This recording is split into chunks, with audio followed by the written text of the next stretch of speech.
75 શબ્દ ઝડપ. ફરિયાદ પક્ષે શાહેદ પૂજાબેન સંજીવકુમાર ચૌધરીને તપાસેલ છે. તેણી પોતાની જુબાનીમાં જણાવે છે કે હું આરોપી રોશનકુમારને ઓળખું છું. બનાવ બન્યો તે અગાઉ 1.5-2 મહિના પહેલાં તેઓ અમારા મકાનની સામે રહેવા માટે આવેલ હતા.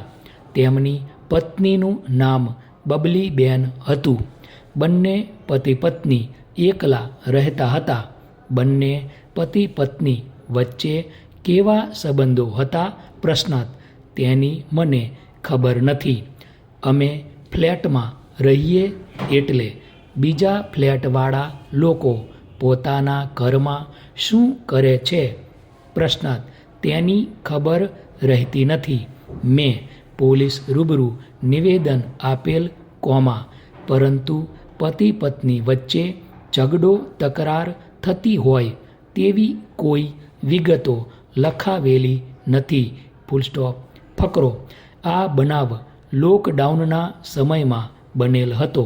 તે વખતે લોકો પોતપોતાના ઘરમાં રહેતા હતા, જેથી બનાવ કેવી રીતે બન્યો? પ્રશ્નાર્થ.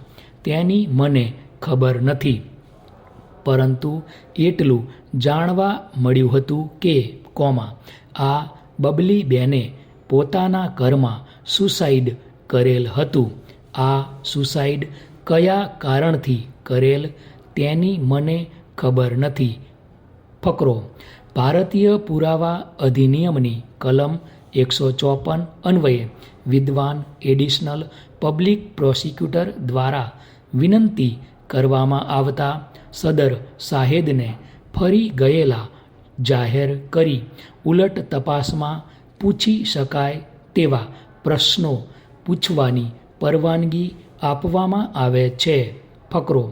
ઉલટ તપાસમાં જણાવે છે કે એ વાત ખરી નથી કે તારીખ 2/4/2020 રોજ પોલીસ રૂબરૂ નિવેદનમાં લખાવેલ કે અવતરણ ચિહ્ન. છેલ્લા એકાદ મહિનાથી બબલીબેન ક્યાંક નોકરી કરવા જતી હતી. બંને પતિ પત્ની વચ્ચે નાની નાની વાતોમાં તથા જમવાનું બનાવવા બાબતે અંદરો અંદર બોલાચાલી ઝઘડો થતો રહેતો હતો. તેમજ છેલ્લા 2-3 દિવસથી પૈસા બાબતે પતિ પત્ની અંદરો અંદર ઝઘડો કરતા હતા.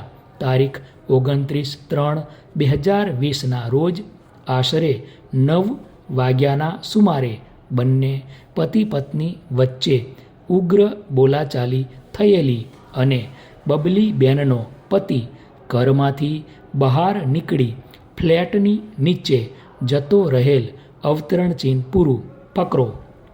એ વાત ખરી નથી કે મારા નિવેદનમાં એવું લખાવેલ કે અવતરણ ચિહ્ન.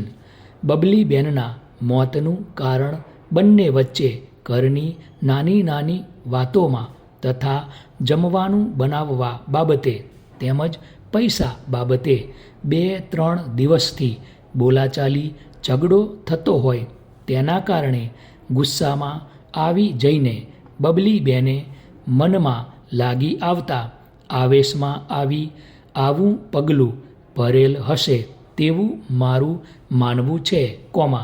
બીજો કોઈ શક વહેમ નથી. અવતરણ ચિહ્ન પૂરું.